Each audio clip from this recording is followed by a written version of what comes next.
હવે તમને ધારો કે કોઈ મતલબ દીકરાઓની વાત કરું કે કદાચ કોઈએ બારેજા ધામ આવતા હોય કે કંઈ પણ જતા હોય, પૈસા બહુ હોય ને પોલીસવાળા હાથ મારે તો પહેલું જે તમે જેના અધીન હશો, જેના શરણમાં છો એ તમને યાદ આવશે. જો તમે કોઈકની ઓળખાણના દમ ઉપર જીવતા હશો ને કે મારી બહુ ઓળખાણ છે, તો તમને એ વ્યક્તિનું યાદ આવશે, લાય આને ફોન કરીશ, છોડાઈ દેશે. પણ જો તમે મારી કુખાર મેલડીના શરણમાં હશો તો હું કુખાર મેલડી યાદ આવીશ કે માં પૈસા નહીં જોઈ લેજે. થાય કે નહીં આવું?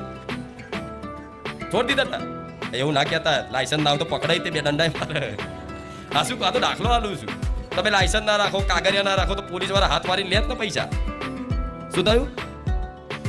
આરસી બુક ભલે રામ, આવું ના કહેતા તમે. પણ તમને યાદ તો નહીં આવી તો તમે મારા શરણમાં છો. અગર તમે કોકના અધીન હોત, તમારું જીવન કોકના નિર્ભર ઉપર, કોકના આધાર ઉપર હોત, તો તમને કોઈ વ્યક્તિ, મોટા વ્યક્તિની યાદ આવત કે લાય હું આને ફોન કરી દઈશ, મને છોડાઈ લેશે. પણ બધાની ઓળખાણો બધી હોય, પણ જેની ઓળખાણ મારા જેવી રોમ વાળી મેલડી જોડે થઈ જાય, મારા રોમ જોડે થઈ જાય, એનો દુનિયામાં કોઈ ઓળખાણની જરૂર નહીં પડતી.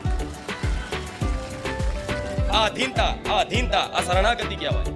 એટલે કઈ બી અચાનક કદાચ ડોક્ટર દવાખાને ગયા, દાખલો લો, દવાખાને ગયા, પહોંચ્યા, તાવ આવ્યો છતાં ડોક્ટર એવું કહે કે રિપોર્ટ કઢાવવો પડશે.